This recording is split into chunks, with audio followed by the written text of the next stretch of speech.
Doc, 8 Oi. e 10. Vamos lá. Vamos lá. Tava muito bom o som do Berma aí, mas é melhor a gente fazer aula, né, Berma? Galera, obrigado por todo mundo estar presente. Peço para todo mundo só silenciar os microfones para ficar fácil. Hoje, assim, nós criamos, há cerca de 2 anos, nós criamos um núcleo de medicina baseada em evidências aqui no Hospital Unimed São Roque, onde nós formulamos todos os protocolos, todas as aulas, todos os treinamentos. Isso tem sido um motivo de muito aprendizado. Ensinar, para a gente conseguir ensinar e treinar vocês, a gente tem que trabalhar muito, ralar muito, porque a gente ter a sabedoria e o conhecimento para poder transmitir. Então, eu me sinto muito honrado em estar aqui hoje com vocês. Vamos que vamos conversar um pouco, falar um pouco sobre manejo de dengue. Esta aula está sendo iniciada hoje, não é à toa, essa aula está acontecendo hoje exclusivamente porque nós provavelmente estaremos entrando num momento de endemia de dengue, é uma doença de saúde pública, né? Então, a importância dessa aula é muito por isso. E o que eu usei como referência para minha aula, sem sombra de dúvida, eu usei o Ministério da Saúde, né? Esse é o nosso portfólio, nosso protocolo, a nossa diretriz de diagnóstico e manejo de dengue, que foi lançada a 6ª edição agora, em 2024, pelo Ministério da Saúde, está bem completo. É um documento aberto ao público, de fácil acesso. Ele é muito importante para que a gente consiga entender o panorama geral da dengue. Rapidamente, assim, nas minhas aulas, quem me conhece sabe que eu coloco um pouco o texto nas minhas aulas, né? Eu tento fazer o máximo possível de imagem sem texto, mas quando a gente vai falar um pouco de dengue, é quase impossível não ter. De fato, é uma doença endêmica, de fato, né? Ela tem uma sazonalidade muito presente, mas ela ocorre durante todo o ano. Ela tem um padrão sazonal, normalmente coincide com os nossos períodos quentes e chuvosos, de novembro a maio, mas o mais tradicional é que após janeiro começa a se intensificar. A maioria das cidades apresentam isso muito por conta do nosso clima, né? Se a gente for falar um pouco das evidências, de onde surgiu a dengue, como começou a dengue, as maiores evidências apostam que, de fato, ela veio junto com os navios que vieram da África, com as pessoas escravizadas. E, historicamente, no Brasil, a primeira epidemia documentada ocorreu lá em Boa Vista, em Roraima, por volta de 81, 82, causada pelos sorotipos 1 e 4. Vamos discutir um pouco sobre estes sorotipos. E a importância da gente conhecer esses sorotipos é porque cada vez mais nós temos visto novos sorotipos sendo introduzidos em algumas áreas, mesmo que não tenham grandes transmissões. Olha que interessante, estima-se que a dengue nas regiões tropicais afete cerca de 50 milhões de pessoas por ano. Olha que, se a gente pensar no número de pessoas infectadas pelo Covid, e a gente comparar ele com a dengue, era para a gente ter um alerta de Covid todo, igual nós fizemos para o Covid todos os anos para a dengue, mas em alguns momentos nós negligenciamos isso. E esse é um cuidado que nós gostaríamos de ter. Mais ou menos destes casos, 500 mil são casos graves, com sintomas hemorrágicos, que é exatamente a dengue que a gente tem que se preocupar. 80, talvez até 90% dos pacientes, eles são mais assintomáticos, não são da forma mais leve, mas as nossas maiores preocupações, principalmente no âmbito hospitalar, são com esses casos hemorrágicos. E olha que interessante, dos 50 milhões anualmente e dos 500 mil casos graves, desde 1980, de todos os casos de dengue, o Brasil foi responsável por 70% desses casos. Nós somos responsáveis por 70% da dengue que ocupa no mundo. Então, isso, de fato, é um problema de saúde pública, e por isso que nós fazemos ela ser uma doença de notificação compulsória. Todos os dias, todos os pacientes que passam conosco com suspeita de dengue no pronto-socorro, nós devemos notificar, devemos comunicar à enfermagem para notificar, porque a Maria da nossa equipe de CCH é responsável pela notificação diretamente no SINAM. Então, a gente não notifica só o diagnóstico, mas desde que a gente teve uma suspeita, por favor, comunicar a enfermeira de plantão, comunicar a equipe de enfermagem para a gente notificar. Não é assim, eu acho que eu vou notificar, é compulsório. O Ministério da Saúde nos obriga a registrar todo caso de suspeita de dengue e os confirmados também. Olha que interessante esse dado. Em 2024, dá para ver o cursor aí? Dá, né? Em 2024, foi o ano que a gente teve o maior número de casos de dengue desde 2000. E teve o recorde de mortes também. Olha o nível de mortes por dengue que nós tivemos em 2023 e 2024, comparado com os outros anos, e olha de 2000 para agora, o quanto nós estamos crescendo em número de diagnósticos. É evidente que às vezes a gente cresce o número de diagnósticos e nós fazemos mais diagnósticos. O fato de uma equipe estar mais preparada, nós temos testes para a coleta, isso aumenta também o diagnóstico, mas é algo alarmante, né? Lembrando que o Brasil faz 70% da dengue no mundo. E se nós nos preocupamos com o Covid, como eu havia relatado anteriormente, nós deveríamos ter a mesma preocupação.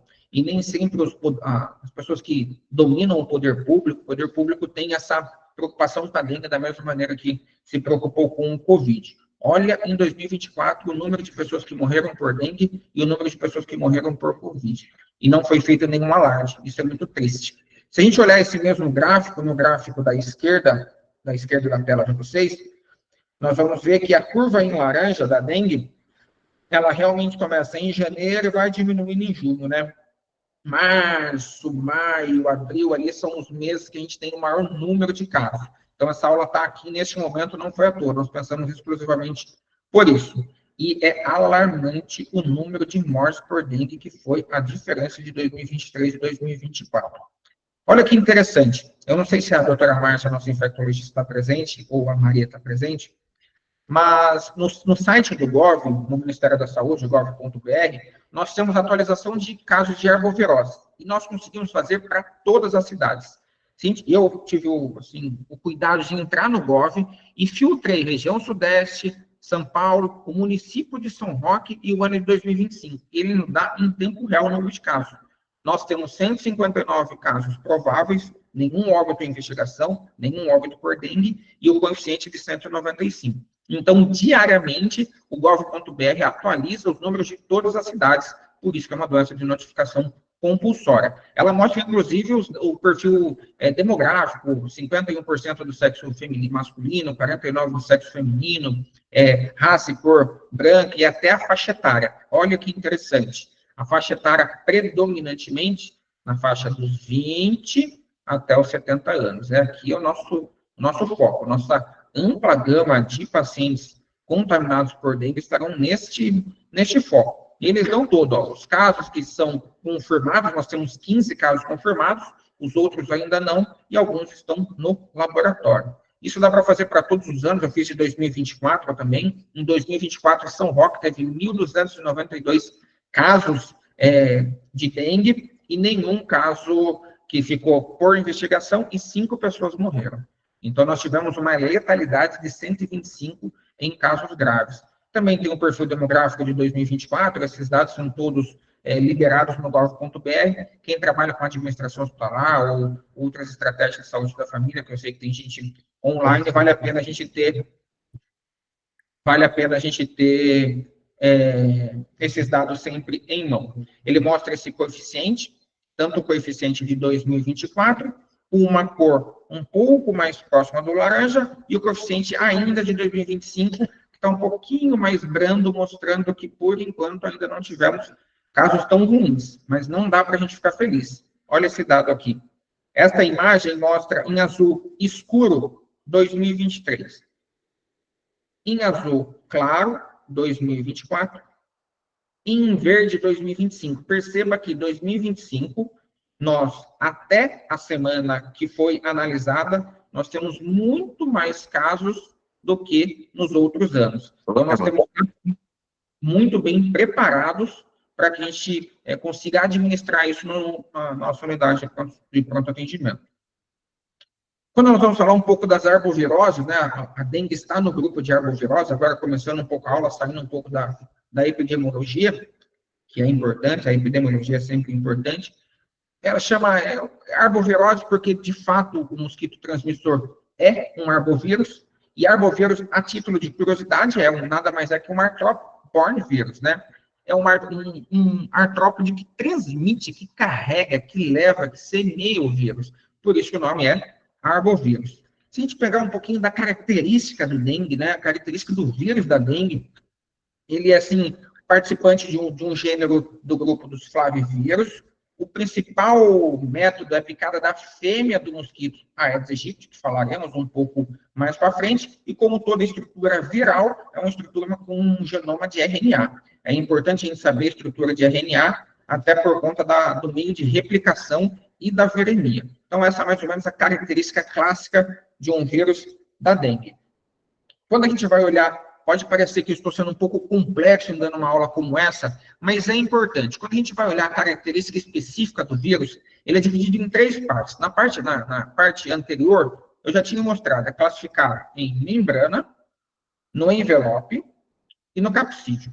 Mas quando a gente vai olhar as estruturas, as proteínas de estrutura, por que elas são importantes? Porque a proteína envelope é na superfície do vírus e ela é importantíssima, porque é nesse envelope, nesta proteína E, que as nossas células hospedeiras, as células T, as natural killers, as células dendríticas serão reconhecidas, os macrófagos irão reconhecer especificamente por conta da proteína E. E a proteína M, que está na membrana, ela está presente na camada de envelope. Por que ela é importante? Porque quando a gente vai olhar a estrutura genômica do vírus, gostaria que vocês olhassem essa imagem colorida na parte, a genômica do vírus da dengue, ela é dividida em 2 grandes turmas. As proteínas estruturais e as proteínas não estruturais. Por que eu estou dando ênfase nas proteínas não estruturais? Porque dentro das proteínas não estruturais está a não estrutural 1, NS1.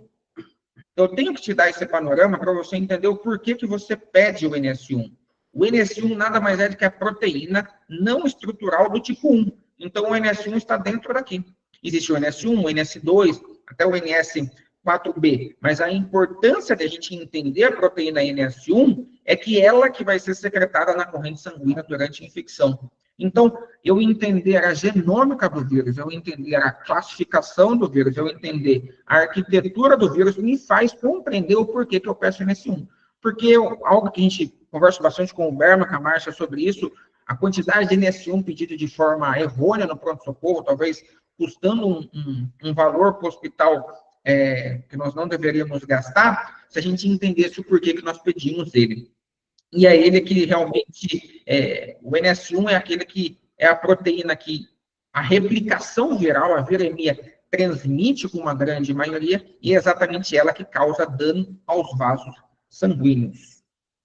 Pensando um pouquinho na estrutura no vetor principal, é impossível a gente falar de dengue sem falar do Aedes aegypti, lembrando que nós temos 2 tipos de Aedes. À esquerda nós temos a Aedes aegypti, à direita o Aedes albopictus. Esse albopictus quase não temos muito no nosso meio, ele é difundido em algumas regiões tropicais da Amazonas, mas aqui a gente não tem uma grande gama dele transmitindo a dengue. O Aedes aegypti é o mais clássico. Se a gente tiver que ver a estrutura do albopictus, ele tem uma risca branca única em cima do seu corpo, enquanto o Aedes aegypti tem mais de uma risca branca. Mas o clássico é o mosquito com as pernas, com as patas brancas e pretas listradas. É a forma mais fácil de a gente identificar o vetor principal. Aqui eu tenho uma imagem um pouco melhor, mostrando o Aegypti, o albopictus, mostrando exatamente o risco branco na sua região posterior, diferente do Aedes aegypti, que tem mais de uma. Falando um pouco dos seus hábitos, olha que interessante. Por que é importante a gente conhecer os hábitos do nosso vetor principal? Porque quando a gente conhece os hábitos, nós conseguimos nos prevenir. Então, ele tem hábitos majoritariamente diurno. Normalmente, ele costuma picar nas primeiras horas da manhã e últimas horas da tarde. Ele é um inseto que evita sol forte. Então, nos dias intensos de sol, normalmente o mosquito não consegue sobreviver. Ele gosta e até prefere de atacar na sombra e dentro de casa. Ele é muito adaptado ao meio urbano. O Aedes aegypti está no Brasil desde a década de 70, 80, então ele é muito adaptado, o que torna ele cada vez mais difícil de a gente combater. Por que nós somos muito picados? Porque a altura média que o Aedes aegypti sobrevoa o solo é de cerca de 1,5 m. Exatamente a nossa altura. Então fica muito fácil o plano de sobrevoo do Aedes aegypti com as nossas frequências. O tempo de vida médio dele é de 30 dias e como eu já havia falado antes, apenas a fêmea tem a possibilidade de transmitir o vírus. É importante a gente entender um pouco dos hábitos do vetor para que a gente consiga combatê-lo. Clássica imagem de quando a gente vai falar de dengue, né? O ciclo de vida do mosquito Aedes aegypti é de cerca de 7 a 10 dias, iniciando sempre no acasalamento dos mosquitos, lembrando que ele vive cerca de 30 dias, alguns autores dizem até 45, e uma fêmea pica um ser humano que já está infectado, porque ela precisa colocar os ovos no sangue. A fêmea precisa do nosso sangue para ser um carreador. Então, qual é a importância de eu tratar muito bem esse paciente? É porque o paciente, no ápice da sua viremia, nos seus 5 primeiros dias, onde a viremia está muito alta, nós teremos um quadro para isso, a viremia estando muito alta, faz com que a hora que o mosquito nos pique, ele tenha maior capacidade de transmissão. Quando eles soltam ovos, eles ficam inertes por até 1 ano. Esse dado é extremamente alarmante, porque não é só nos momentos que nós temos endemia, que nós temos epidemia de dengue, que nós vamos pensar em tirar a água da flor, tirar a água de garrafa, tirar a água de pneu. Os ovos podem ficar por até 1 ano em condição, desde que a condição seja ideal. Quando o mosquito deposita os ovos junto à água parada, as larvas saem de dentro, eclodem esses ovos, e ela tem 4 estágios. Não vou me ater aos 4 estágios da larva, até que em algum desses momentos, o último estágio, onde é a fase de pulpa dura, que eles chamam de que é a fase que está eclodindo, chama fase de pulpa dura, de 2 a 3 dias dentro da água, até que o mosquito, de fato, se ecloda e volta a ter o ciclo. Lembrando que, para o mosquito transmitir, ele precisa de que alguém esteja contaminado. Olha que interessante essa imagem. Essa imagem mostra o paciente, o ser humano 1, vamos pensar o ser humano 1 está positivo, ele está com viremia, olha que ele me coloca que a viremia é do 0 até o 5º dia de doença, é onde o ápice da viremia do paciente está. O mosquito pica o paciente e adquire o vírus. Então, o mosquito aqui estava inerte, mas quando ele pica um paciente que está em período de viremia, ele acaba se contraindo a dengue, do tipo 1 até o tipo 4. Ele tem o seu período de incubação extrínseco, normalmente de 8 a 12 dias, até que depois de 8 a 12 dias ele começa a transmitir o vírus. Então, o mosquito inerte primeiro pica um ser humano com viremia, e após um período de incubação, ele começa a ser transmissível. E aí, quando ele é transmissível, ele começa picando outras pessoas. Lembrando, somente a fêmea do mosquito infectada inocula o vírus junto com a saliva. Então, ela precisa da saliva inoculada no sangue para que ela consiga transmitir. Pontos importantes. Eu sei que é sabido por todos, mas é importante a gente referir, muitos pacientes vêm nos perguntar, não tem transmissão por contato direto. Eu, se estiver positivo para dengue, não transmito para outras pessoas por água, secreção, nenhuma fonte de alimento. E uma vez infectado, olha que dado importante do Ministério da Saúde, os mosquitos carregam o vírus por toda a vida. Uma vez que o mosquito esteja infectado por dengue, durante toda a vida ele tem a capacidade de transmitir. Olha a importância do controle vetorial. Então, o controle vetorial é importante porque é um mosquito que você não consegue conter. Depois que ele ficar positivo, ele não consegue mais ser combatido. Eu não consigo mais deixá-lo negativo, exceto com a sua morte. Lembrando só rapidamente dos sorotipos de dengue, nós temos 4 sorotipos. Eu vou deixar um asterisco. Existe uma dengue do tipo 5, ela ainda não é presente no Brasil, ela está presente na Malásia. Tem alguns estudos na Malásia que mostram que a dengue do tipo 5 está lá, mas nesse momento no Brasil nós não temos. Então nós vamos nos ater nos 4 principais tipos de dengue: o vírus do dengue 1, dengue 2, dengue 3 e dengue 4. É mais comum o dengue 1, ele está no Brasil desde 1986 e ele é muito certeiro em fazer surtos. O dengue do tipo 2, ele também é comum. O do tipo 3 é o que é mais potencialmente grave. Nós vamos entender o porquê que a segunda infecção torna a dengue um pouco mais grave. E o do tipo 4, ele está desde 2010, ele é mais raro. Mas alguns subtipos, tem um estudo da Fiocruz, que está isolando as amostras que conseguem chegar in natura para eles, para que eles consigam fazer esse processo de identificação. Olha que interessante, ó, a equipe da Unesp, do Centro de Vigilância Epidemiológica da Unesp, fez uma diferenciação entre 2024 e 2025 dos principais tipos. Em 2024, majoritariamente, na nossa região, nós somos da DRS 16, da Delegacia Regional de Saúde 16, nós estamos com os sorotipos 1 e 2 predominantes, e no norte, região leste do estado de São Paulo, 1, 2 e 3. Olha o padrão de 2025. Mostra que o padrão de 2025 é totalmente diferente de 2024. Nós temos mais subtipos de dengue rolando. Isso nos torna cada vez mais suscetíveis até a segunda infecção. Sempre na segunda infecção, os casos tendem a ser mais graves. Como eu tinha já dito, pode ocorrer mais de uma vez. É muito complexo o combate dessa doença. E as nossas respostas imunológicas, nós teremos alguns slides falando só sobre imunologia, ela é neutralizante, ela é eficaz contra a dengue, mas ela é eficaz contra a dengue do mesmo sorotipo após a reexposição. Ela não consegue fazer uma soroconversão para os outros tipos. Nós conseguimos fazer uma soroconversão para o tipo de dengue específico com o qual fomos acometidos. E uma infecção anterior também recebe uma proteção, mas de curta duração.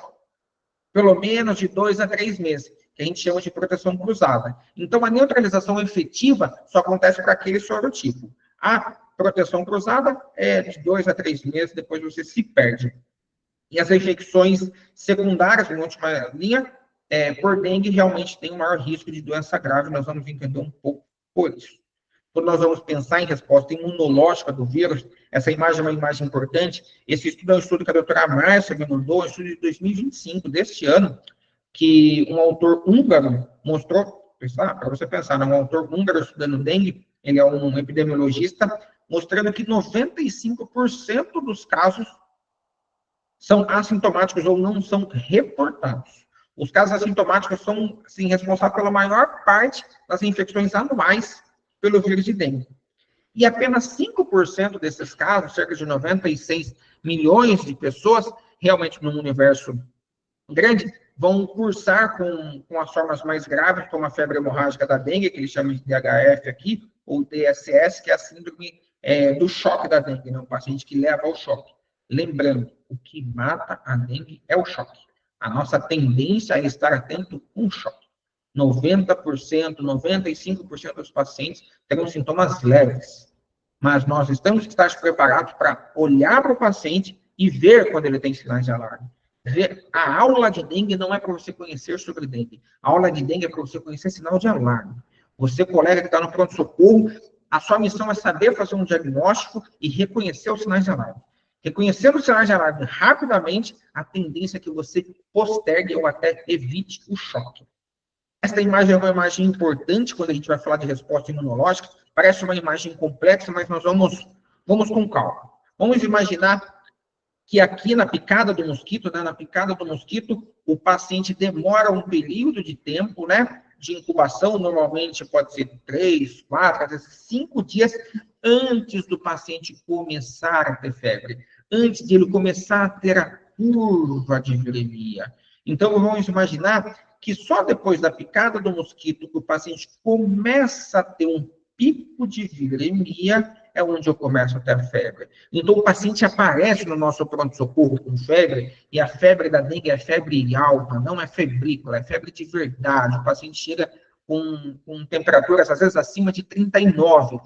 Sempre quando você pegar esse paciente com temperaturas altas, 39 de temperatura, esse paciente está no ápice da sua viremia. E olha que interessante, esse dado é muito interessante.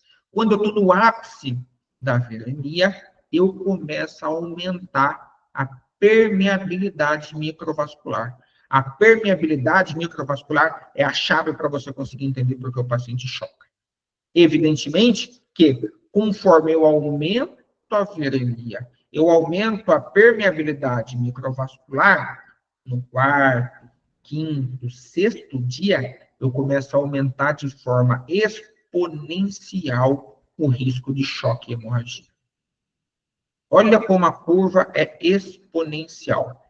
Dentro desse pressuposto, eu consigo entender o porquê que no ápice da viremia, da replicação viral, nos 5 primeiros dias, que é o momento que eu vou coletar o NS1.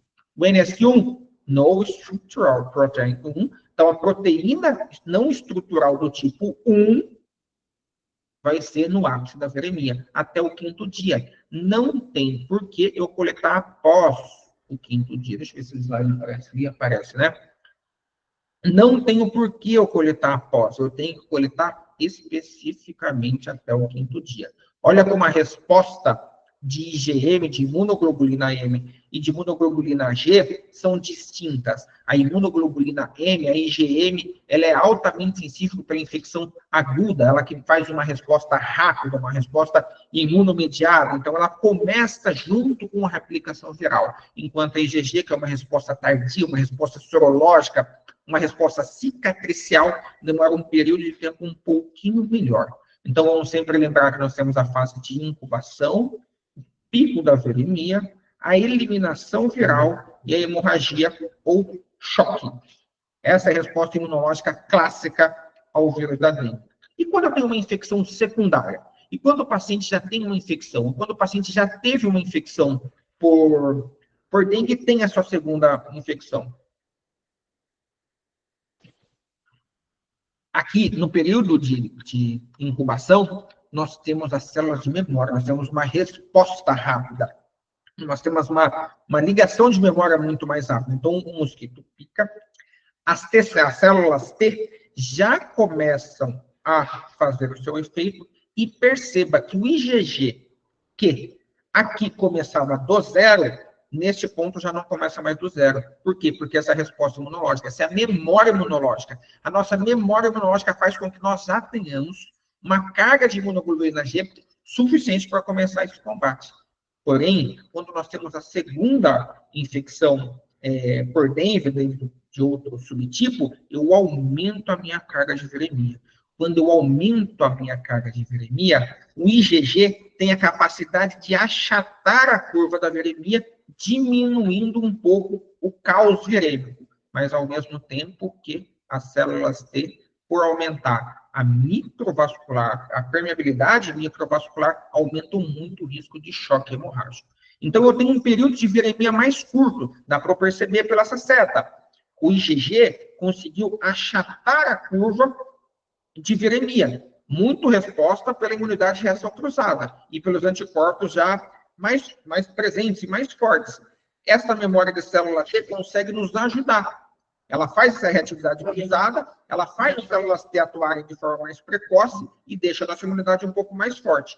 Porém, tem uma diminuição da resposta imunológica pré-existente. Com isso, o risco de dengue grave é maior.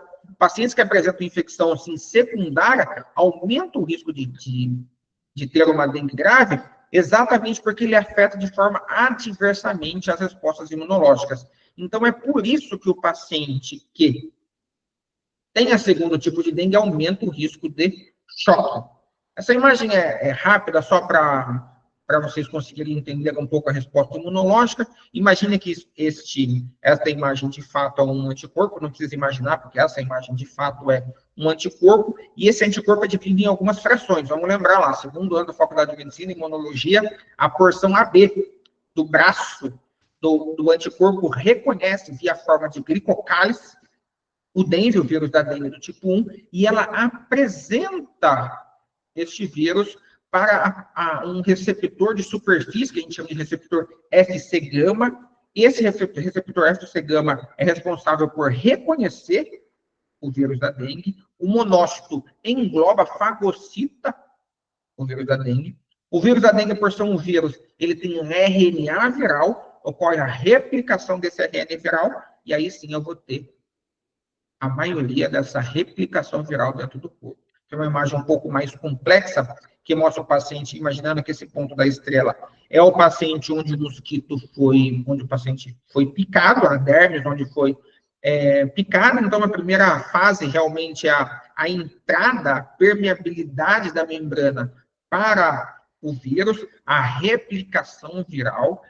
Essa verde são as células dendríticas e os macrófagos conseguem fazer o reconhecimento do vírus da dengue, levando até as células natural killers, também produzidas nos linfonodos, para que elas consigam fazer o seu fato combate. O problema é que nós não conseguimos combater todos. E quando a gente não consegue combater todos, quando os monócitos se diferenciam em macrófagos, eles são macrófagos inflamatórios.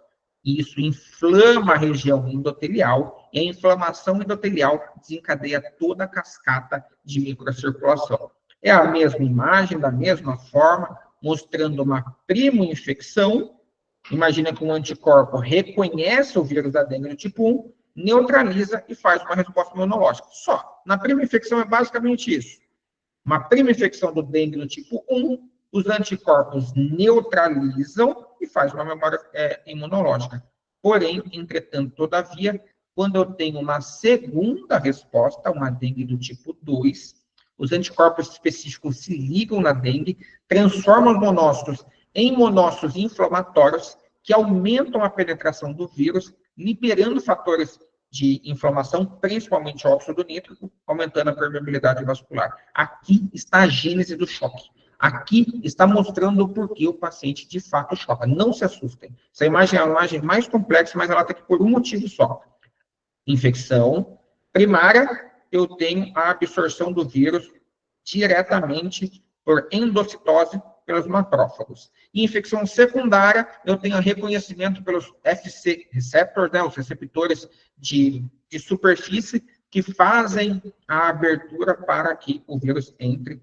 Esta região verde aqui é o RNA mensageiro, que vai ser replicado, então eu tenho uma replicação viral até o momento que a célula recebe, adquire o seu material genético, replica e libera. O problema é que quando ela libera, eu tenho uma alta viremia. Esta imagem que está aqui é exatamente o NS1. O NS1 é exatamente a proteína não estrutural do tipo 1, que é liberada pelo endotélio e que nós conseguimos medir. Por isso a importância de se dosar o NS1 na fase de replicação. Ponto, acabou a imunologia, vamos voltar para a medicina tradicional. Essa aula é complexa mesmo, ela é difícil. Então, quando que vai ser um caso suspeito de dengue? Clássico, né, gente? Eu não vou chovendo molhado aqui para vocês. E essa definição, eu basicamente peguei a definição do manual para a gente não ter imagens de outros locais. Eu tentei focar o máximo possível no manual do Ministério da Saúde. Vamos pegar um indivíduo assim que tenha viajado nos últimos 14 dias para áreas onde há casos de dengue e que se apresente com febre. A febre é marcador inicial. E a duração normalmente entre o segundo e sétimo dia de doença e dura, às vezes, uma semana. Se o paciente apresentar-se no pronto-socorro com febre e mais duas das seguintes manifestações, eu estou com um caso suspeito de dengue. Náuseas ou vômitos, exantema, vai ter imagem de exantema. Exantema é muito importante na dengue, é muito comum. Já vou falar um relato. Mialgia, artralgia, muita dor. A título de curiosidade, chikungunya. Chikungunya é um dialeto africano de uma região específica, perto de Togo, que chama-se aquele que se curva. Chikungunya é aquele que se curva. Dói tanto o paciente que ele se curva de dor por conta da mialgia e artralgia. Cefaleia é a clássica dor retroorbitar ou retroocular. Petequias, alguns pacientes já comprovam o dose positivo. E leucopenia, que são os leucócitos em queda. Isso é importante. Náusea e vômito, exantema, mialgia, artralgia, cefaleia e dor retroocular, petequia, prova do laço e leucopenia. Tive febre e 2 desses sintomas eu estou num caso suspeito de dengue. Asterisco. Atendi um paciente hoje no consultório que passou contando essa mesma história dele. Ele imaginava que eu tinha estudado dengue a semana toda para dar aula para vocês. E ele contou, não, doutor, eu fui no pronto-socorro e eu comecei a ter muita febre, tomei uma dipirona e tive uma reação alérgica, fui no pronto-socorro, a médica me deu um antialérgico. Na verdade, ele não teve uma reação alérgica, ele teve um exantema.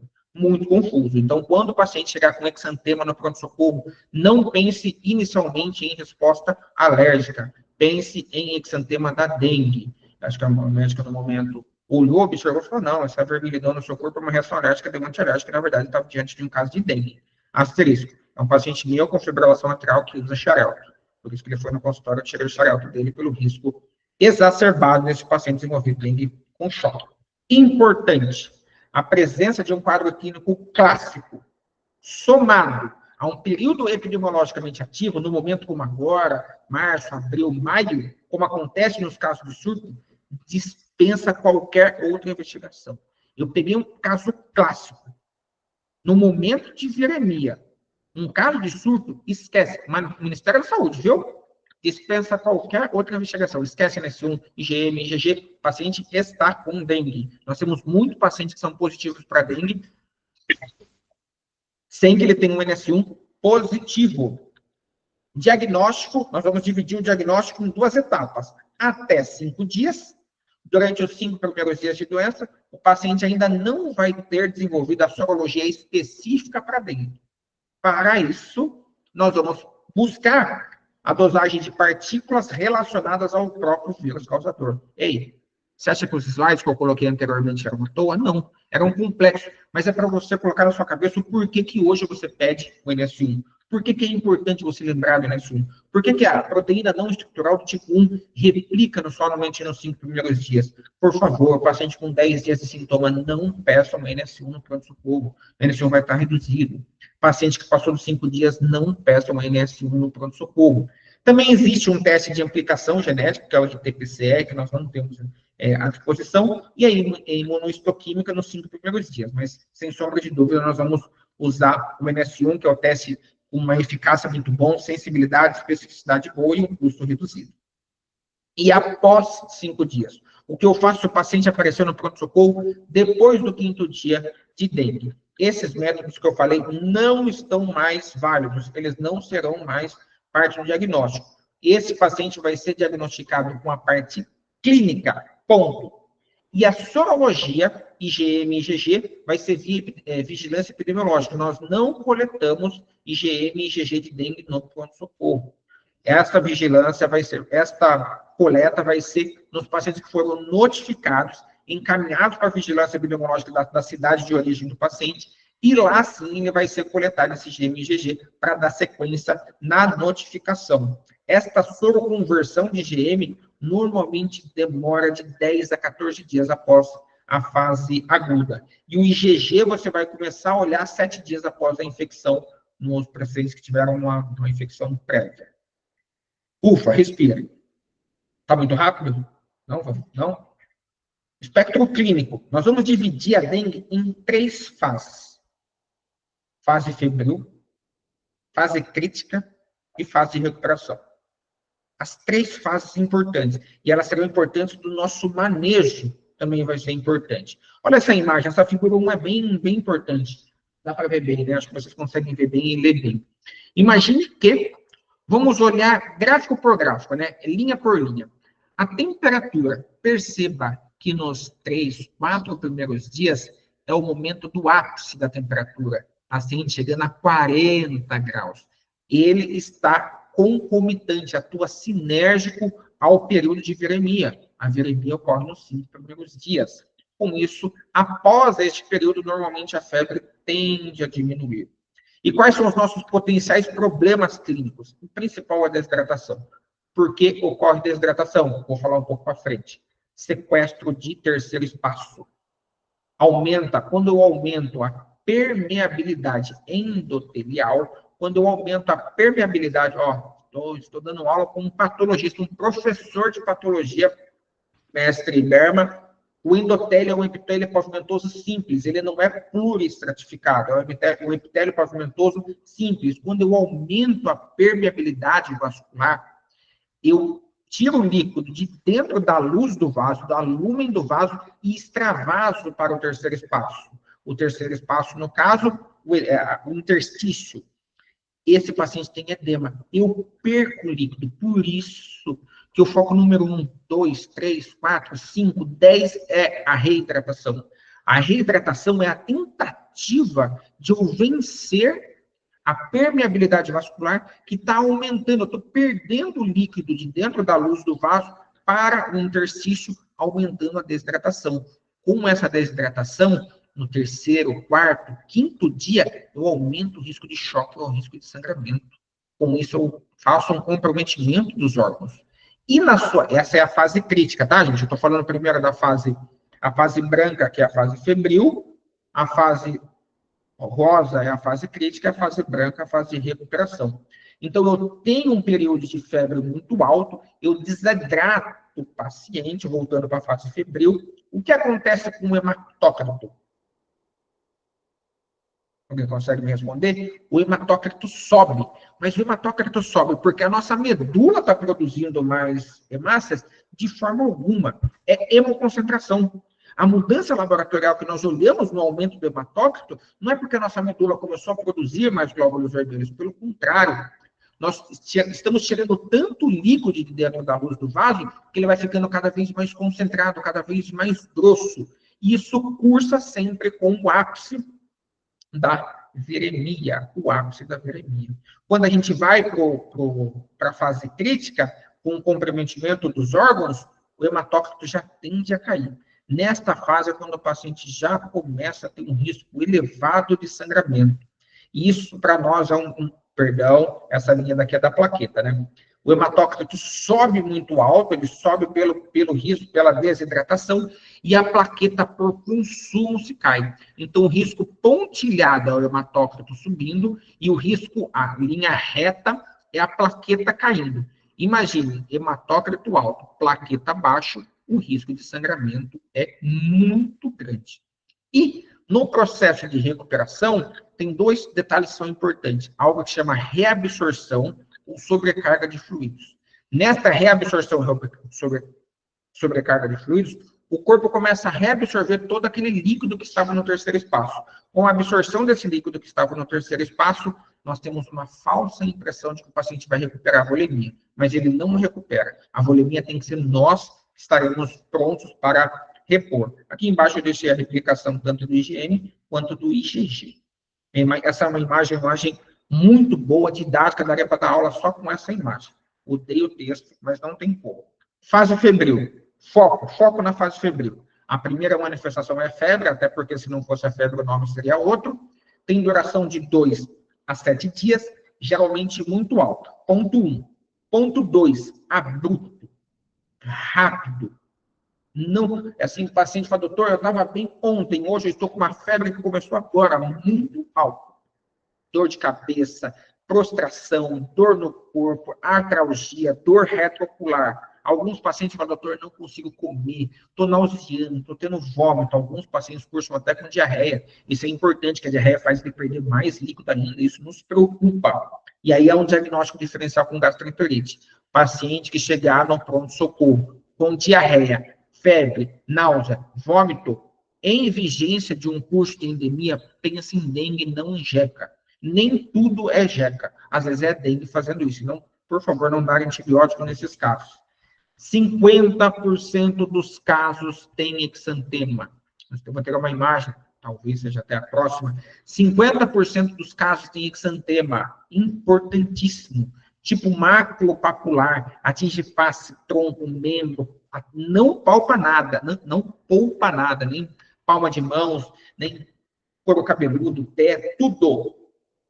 Alguns pacientes apresentam esse exantema com ou sem prurido, mas frequentemente acontece quando está desaparecendo a febre, e após a fase febril, o paciente normalmente tem uma recuperação mais progressiva. O ápice é nos 5 primeiros dias, com febre alta, dor no corpo, o paciente fica bem ruim. Ah, o exantema. Tá aí, ó, alguns exantemas e petequias, né? Existe um sinal específico. Tá? Tem um monte de gente aí, ó. Quem é? Pode colocar no chat. Qual é o nome desse sinal que nós estamos vendo? Vai ter aí nos próximos slides. Quem acertar vai ganhar uma caixa de chocolate da Copenhague. Eu vou pagar, meu Deus, está olhando aqui o chat, viu? Eu vou dar uma caixa de chocolate para quem acertar o nome do sinal característico, semiologia médica, viu? Sinal característico do exantema num paciente com dengue. Ó, vou dar uma dica, começa com H. A fase crítica, presente somente em alguns pacientes, nem todos os pacientes vão partir para a fase crítica. 90% dos pacientes vão ficar lá na fase febril. E olha que só a fase febril faz tudo aquilo que a gente viu. Poucos pacientes vão passar para a fase crítica, mas quem passar, você vai ter que ser obrigado a saber tratar. É importante saber tratar. Evolui para as formas mais graves, Diferencia muito o manejo clínico e nós temos que ser imediatos. Não dá tempo. E sabe qual é o pior? Começa quando o paciente começa a ter a defervescência, que é a queda da febre. Começa o declínio da febre, é quando começa a fase crítica. Então, o paciente parece que está melhorando, mas ele não está. Ele está começando na fase crítica da doença, certo? De 3, 7 dias, normalmente a partir do 5º dia de doença. E é nesse momento que surgem de fato, os sinais de alarme. Olha que interessante. Obrigatório nós pesquisarmos e valorizarmos os sinais de alarme. É muito fundamental. Os pacientes sempre têm que procurar assistência. E aí isso vale para nós, enquanto estamos no pronto-socorro, olhando o paciente que tem dengue do tipo A, que a gente já vai falar um pouco mais para frente, orienta eles, viu? Se você tiver sinal de alarme, que nós vamos falar do sinal de alarme, volta para o pronto-socorro. Nós não vamos pedir para o paciente voltar no outro dia para coletar hemograma. Não, vão ser casos específicos, muito bem discutidos, quando ele tiver uma plaquetopenia que nós podemos pedir. Não será para todos os pacientes que vão vir todos os dias no hospital pedir hemograma. Eu e o Berma tivemos a infelicidade de atender alguns pacientes que foram orientados a voltar todos os dias para coletar hemograma. Um paciente ou outro que teve queda de plaqueta, tudo ótimo, normal, tranquilo, não tem nenhum problema, é um zelo a mais. Não, isso não é rotina para todos os pacientes. E como eu já tinha dito, a maioria dos sinais de alarme é resultante do aumento da permeabilidade vascular. Brian, você está repetindo muito. Todas as minhas aulas eu uso a mesma frase. Daniel Kahneman, um ganhador do Prêmio Nobel de Economia, um israelense, fala: a repetição nos torna excelente. A repetição nos leva à excelência. Então, eu vou repetir quantas vezes for necessário, para que, de alguma maneira, a gente consiga ficar excelente. Quando o paciente tem sinal de alarme, é o ponto D, é a chave que é o início da deterioração clínica. O paciente começa a piorar na hora que ele começa a apresentar o sinal de alarme. Por isso que é importante a gente pesquisar. E às vezes a gente esquece de perguntar. Perguntar para o sinal de alarme é você perguntar e você se preocupar com a deterioração clínica do paciente. E possivelmente ele pode até evoluir por choque, que é a complicação que mais mata na dengue. Então, me fale, quais são os principais sinais de alarme da dengue? A hora que a gente vai dar um print, uma foto, tudo, óbvio que isso aí está na internet, está muito mais fácil de se conseguir. Quais são os principais sinais de alarme na dengue? Dor abdominal intensa. Ele é referida ou a palpação. O paciente só fala que tem dor abdominal ou você sente uma dor abdominal no exame físico. Por isso, senhores, tem que examinar o paciente, colocar o paciente na maca, examinar o paciente, pôr a mãozinha no paciente, ouvir o paciente. Paciente com vômitos persistentes, teve 1, 2, 3, tomou antiemético e não melhorou. Paciente que começou a ter acúmulo de líquido. Lembra que eu falei de sequestro de líquido pelo terceiro espaço? Ascite, derrame pleural, derrame pericárdico.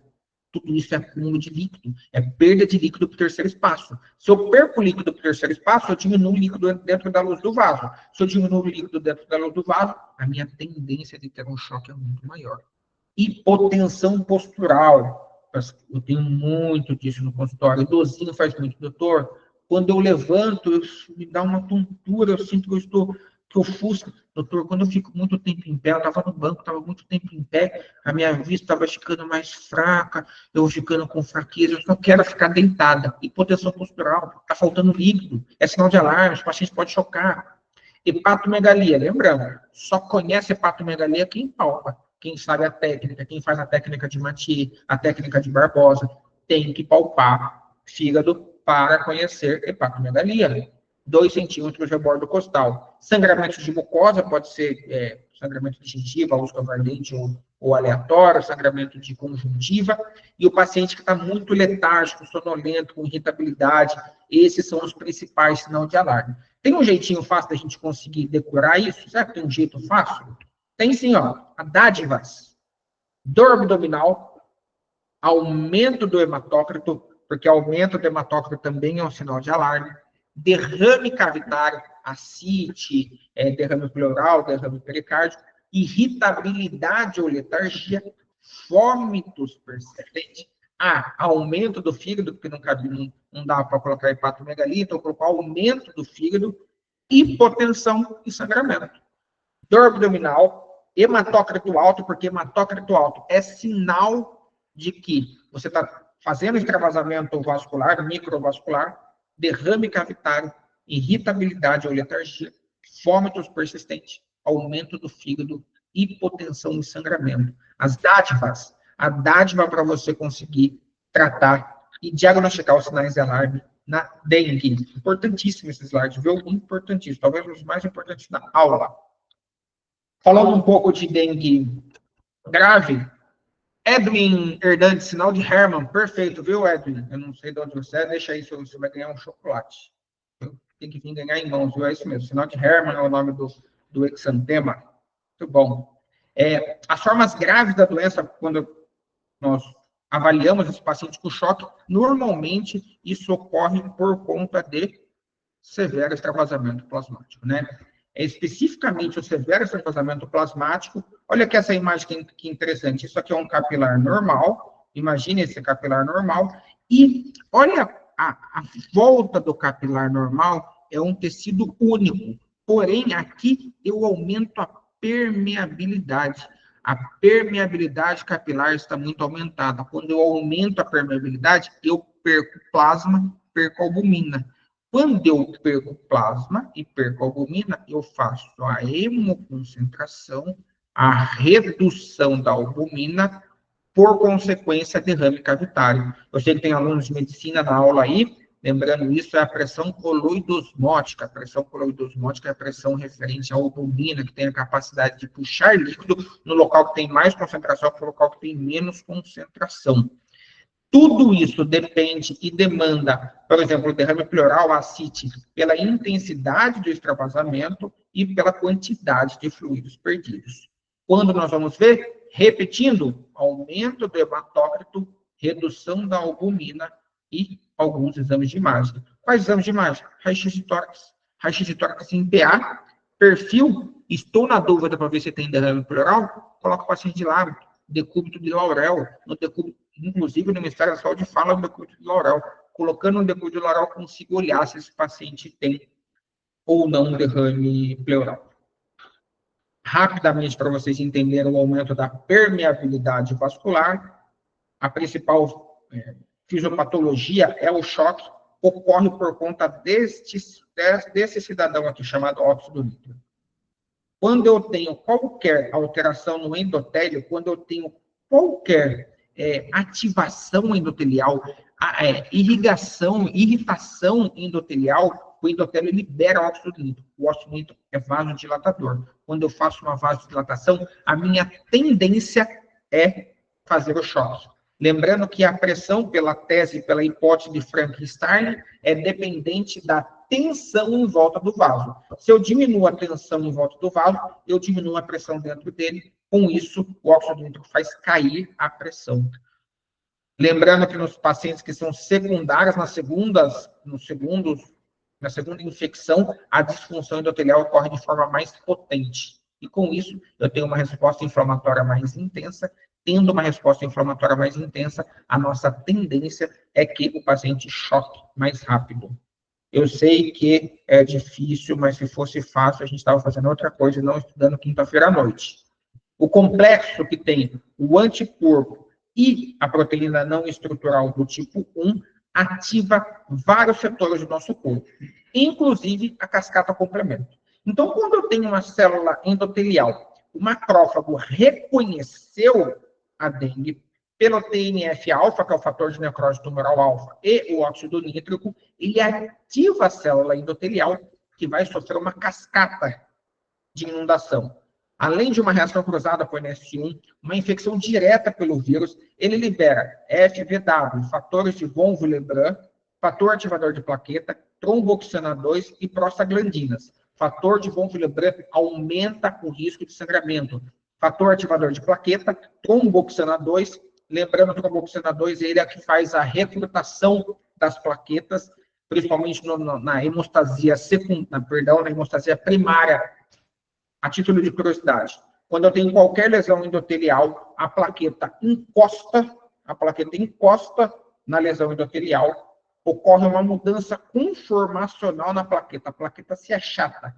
Quando a plaqueta se achata, ela libera duas substâncias. Uma, tromboxano 2. Segunda, ADP. E esses dois estão responsáveis por fazer um sinal para fazer a recrutação, a agregação plaquetária. Então, ela pega um monte de plaqueta e vem para fazer a agregação. Lembrando, tromboxano 2 e ADP. O que bloqueia o tromboxano 2? AS. O que bloqueia o ADP? Clopidogrel. Por isso que no infarto você usa AS clopidogrel, por conta do tromboxano 2 e por conta do ADP. Isso aumenta, a cardiologista sempre tem que dar um jeito de falar de infarto no meio da aula. Aumenta a fragilidade capilar e por isso que faz a plaquetopenia. Agora, eu odeio. Por que faz plaquetopenia? Faz porque faz. Não é faz porque faz. Você tem que saber. Hoje nós sabemos que a lesão endotelial, o tromboxano 2 e o fator ativador da plaquetas que faz a plaquetopenia. Com isso, eu aumento o risco de hemorragia. É por isso que o paciente tem a síndrome de choque. Lembrando que a célula endotelial também libera as interleucinas 6 e 8, responsável por febre, pelo mal-estar, junto com a interleucina 1. Acabou. Eu sei que foi difícil. As manifestações clínicas da dengue hemorrágica são semelhantes à forma tóxica. Não dá logo de cara para você diagnosticar a dengue hemorrágica achando que você vai diagnosticar fácil. Não é. Só que ela tem uma evolução mais rápida. A hemorrágica normalmente se evolui de uma forma mais rápida, com derrame cavitário, hepatomegalia, instabilidade hemodinâmica e choque. E estas manifestações hemorrágicas, normalmente a gente encontra na prova do laço positivo. Será que a gente vai ensinar a fazer prova do laço? Vai. Detalhe importante, a Vanessa está aqui, o Gustavo também, da equipe de qualidade, nossa responsável técnica. Vanessa, a gente podia fazer um treinamento com todos os enfermeiros do hospital de refazer prova do laço, pode ser, Gu? Então, assim, todos os enfermeiros serão treinados novamente de como fazer, de fato, acho que vocês já sabem, mas o treinamento é sempre importante, na repetição leva à excelência, de como nós devemos fazer uma prova do laço de forma importante lá no pronto-socorro. E geralmente ocorre entre o 3º e 7º dia da doença. Ponto importante, o que os achados laboratoriais mostram na dengue? Trombocitopenia, ou seja, queda das plaquetas. Hemoconcentração, ou seja, aumento de HB e HT. Leucopenia, queda de leucócitos e elevação das aminotransferases. Se eu desse esse slide antes de eu explicar, vocês não entenderiam. Hoje você sabe por que hemoconcentra, por que cai plaqueta, por que cai leucócitos, e essa elevação das aminotransferases, que são a TGO e TGP, ou a transaminase glutâmica oxalacética, ou transaminase glutâmica pirúvica, por conta da hepatomegalia, né? A congestão hepática faz elevar as aminotransferases. E você está falando de hemoconcentração, como eu defino isso? Nós definimos a hemoconcentração com o hematócrito em 20% a mais do que o basal, nem sempre você vai ter o basal no paciente, ou acima de 38% em mulheres, acima de 40%, em crianças, acima de 40% em mulheres e acima de 45% em homens. Bom, se você tiver um paciente seu que você já cuida, você vai saber o valor do hematócrito basal dele. 20% a mais é hemoconcentração. Caso contrário, use essa tabela a seguir. Hemograma, o paciente vai ter, a imagem não ficou das melhores, no caso estava melhor. Leucopenia, que é a alteração mais precoce, plaquetopenia, presente em 84% dos pacientes, e elevação do hematócrito, derivado da sua hemoconcentração.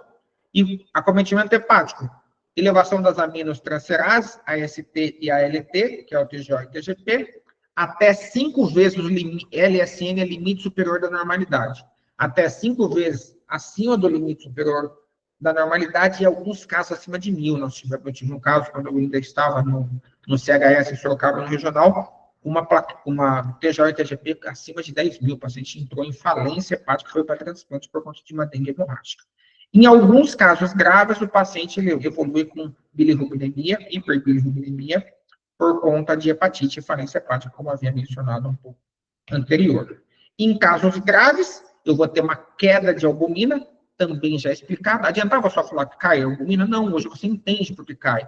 Porque existe a permeabilidade, porque eu perco líquido, porque eu perco a albumina para o 3º espaço. E distúrbio de coagulação. Distúrbio de coagulação pelos fatores de von Willebrand, pelo PAF, pela síntese de leucotrienos e prostaglandinas e o tromboxano 2, fazendo a coagulopatia de consumo. Asterisco, alguns pacientes podem, inclusive, gerar CIVDs. Olha que interessante as manifestações clínicas da dengue hemorrágica. Normalmente o paciente cursa com sangramento na boca, peteca na mão, hemorragia conjuntival, tudo isso é bem importante. Só para a gente relembrar, em algum local, segundo o Maurício tinha me falado, algumas pessoas da UBS, também de São José do Campos, estarão presentes, então o UBS tem bastante prova do laço, vamos só rever, que às vezes a gente precisa ensinar algum colega ou não como fazer a prova do laço. Então, como nós fazemos a prova do laço? Nós tiramos uma pressão do paciente e nós fazemos a pressão máxima e mínima, pegamos um valor médio, soma a máxima com a mínima, divide por 2, pega o valor médio e insufla o balão. Então, detalhe. Essa é a pressão média. A pressão arterial média não é assim que se calcula. A pressão arterial média se calcula 2 vezes a diastólica, mais 1 vez a sistólica, divide por 3. Essa aqui é a pressão média só do paciente. Soma a máxima com a mínima, divide por 2. Eu vou ter essa pressão de valor médio, insuflo o manguito e travo. Deixo 5 minutos, depois você retira depois de 5 minutos em adultos, 3 minutos em criança, e aonde você tiver. Não faz o quadradinho antes. Espera. Olha para onde tiver mais lesões, e ali você vai fazer um quadradinho de 2,5 e vai contar dentro dele. Se tiver mais de 20 em adultos ou mais de 10 em crianças, prova do laço positivo. Cara, basicamente isso. Essa é como a gente deve fazer uma prova do laço muito bem feita. Choque na dengue, principal causa de óbito. É a principal causa. O paciente morre na dengue por conta de choque. Meus amores, o choque é visível, o choque te fala, o choque te conta que ele está chegando. O paciente te mostra, ele tem taquicardia, ele tem hipotensão, ele tem pulso fino, ele te fala, eu estou chocando, ele vai ficando letárgico, vai ficando lentificado, tempo de enchimento capilar prolongado, o paciente vai te falando que ele está chocando. Então, ela é a principal causa de óbito na dengue, normalmente ocorre após a redução da febre, tem rápida evolução, risco elevadíssimo de óbito, e normalmente o paciente, desde que você reconhece muito bem, ele recupera em 48 a 72 horas. Olha o que eu estava falando para vocês agora. Aqui tem vários padrões de eu reconhecer um paciente com choque. Paciente que não está com choque, está claro e lúcido, tempo de enchimento capilar bom, temperatura de extremidades boa, intensidade de pulso normal, ritmo cardíaco normal, pressão arterial normal, tudo normal. Quando o paciente está tendo um choque, mas ele está tendo um choque compensado, ainda em fase inicial. Às vezes o paciente não muda o grau de consciência, mas o tempo de enchimento capilar começa a ficar aumentado, a extremidade começa a ficar fria e pegajosa, o pulso, que antes era um pulso cheio, começa a ser um pulso filiforme, fino, de difícil pega, taquicardia, primeiro sinal monitor de choque, até antes da hipotensão, viu? Às vezes o paciente tem a pressão, a gente vai ler o slide de baixo, né? O item de baixo. O paciente tem a pressão normal no monitor, mas ele está taquicárdico. Olha para esse paciente e fala, esse paciente vai chocar. É um risco de choque exacerbado. Esse paciente pode ter uma pressão normal, ou às vezes levemente diminuída. A PAM às vezes se reduz e o paciente começa a ter hipotensão postural e o paciente faz taquipneia, sempre compensatório. No choque com hipoperfusão, já em fase tardia, onde você não teve tempo ou não teve o tempo nem a expertise hábil de conseguir reverter, o paciente começa a ficar agitado, agressivo, tempo de enchimento muito prolongado, extremamente frio, úmido, assim, às vezes você nem consegue palpar o pulso, taquicardia, em alguns momentos, se faz bradicardia, é muito pior. Você vai falar assim, não, meu paciente nem está com taquicardia, ele está com bradicardia, meu amigo, é muito pior. É a fase tardia, é quando o coração já perdeu o cronotropismo e o inotropismo dele. Hipotensão e quando as nossas pressões já começam a ser bem maiores ou quando ela não é detectável, tanto medir que o paciente está com pressão inaudível. Essa imagem é só para você entender o que se considera, nem precisa ler. Na prática, pressão arterial sistólica abaixo de 90, PAM abaixo de 70 ou queda da pressão associada à taquicardia. Pronto, essa é a prática. Pressão abaixo de 90, PM abaixo de 70, queda da pressão, associou com taquicardia, pronto, o paciente está com choque. Esse é o resumo clínico, nem precisa ler. Lembrando que esse período rápido de extravasamento leva de 24 a 48 horas. O choque é de rápida instalação, mas ele tem curta duração. Por isso que você tem que ser incisivo, você tem que ser muito rápido, você tem que ser muito eficaz. Gente, se vocês trabalham num pronto-socorro, onde tem um internista o tempo todo, tem um médico na UTI o tempo todo, tem um médico da emergência o tempo todo, sempre tem vaga de UTI. Raríssimos foram os dias que não tiveram vagas de UTI. Raros são os dias que não tem vaga no pronto-socorro. Você tem equipe de retaguarda, pode me ligar. Você tem toda a equipe, todo o suporte. Não tem quase nenhuma medicação que a gente não tenha. A gente não regula nenhum recurso para vocês. Vocês podem usar tudo que vocês precisam do hospital. Tem ultrassom para fazer festa, tem tudo. Tem que ser rápido. Não dá para a gente errar. A gente tem tudo. A gente tem toda a retaguarda, a gente tem toma, a gente tem ultrassom, tem equipe, tem cirurgião, tem toda a equipe, tem toda a estrutura, tem todas as especialidades à distância. Nós precisamos ser rápidos na investigação de dengue. Um óbito pode vir em 12 horas. E se o paciente quer uma recuperação rápida, nós temos que fazer a terapia anti-choque apropriada. Se você não fizer uma terapia anti-choque apropriada, a chance desse paciente evoluir para óbito é muito grande. Quando é prolongado, hipoperfusão de órgãos. Quando você pega um paciente já grave, é legal você fazer uma gaso para a gente tentar avaliar uma acidose metabólica ou o risco aumentado desse paciente ter CIVD. Você já falou isso, eu vou falar de novo. Quais são os principais sinais de choque que nós temos que levar para casa? Taquicardia, extremidade fria, pulso fraco, tempo de enchimento capilar acima de 2, acima de 3, acima de 4. Pressão arterial convergente, isso é interessante, viu? Em alguns momentos, a pressão arterial sistólica cai e a pressão arterial diastólica sobe. Olha que interessante. Eu tenho uma pressão convergente. Taquipneia, oligura, ou seja, a diminuição da urina menor que 1,5 ml por quilo por hora, hipotensão, oceanose, que aí a gente já está num caso bem mais grave. Quando que eu vou ter hemorragia mais grave? Ela ocorre mesmo se o paciente não tiver um choque prolongado, mas ela é um sinal integrício de gravidade. Quando eu vou ficar muito atento, principalmente em paciente que tem úlcera péptica ou gastrite. Paciente que já teve histórico de úlcera péptica ou gastrite tem aumento muito grande de risco de ter sangramento digestivo. Ou os meus pacientes, 90% dos meus pacientes, ou toma essa, ou toma clopidogrel, ou toma xarel, ou toma os 3 de uma vez, né? Mentira, não pode tomar os 3. Então, os pacientes que usam AS, e por favor, eu peço só por favor, não dê anti-inflamatório no paciente. Vamos voltar algumas casinhas lá. Síntese do ácido araquidônico, síntese dos leucotrienos, ciclo oxigenase do tipo 1, ciclo oxigenase do tipo 2. A síntese dos leucotrienos atrapalha o processo de coagulação. Não dê anti-inflamatório no paciente, não dê anti-inflamatório no paciente, não dê anticoagulante no paciente, não dê corticóide para o paciente, por favor.